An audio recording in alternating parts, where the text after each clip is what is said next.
we seek to educate and inspire students and faculty of the importance of sound. What is the significance of sound in a theater setting? What is the physiology of sound, and who are the people behind it? What would life be without sound?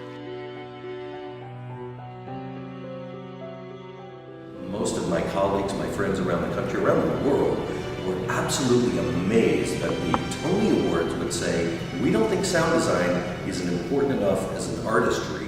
You know, it's one of the major tools of producing any kind of theater. I mean, frankly, living without sight, I think, would be a very tough thing to do. I think not being able to hear would be absolutely unbearable. By redesigning the Bowen Theater sound booth and updating its repertory speaker locations, embark with us on a significant journey to creating a rich and pleasant sound experience at the university's oldest theater.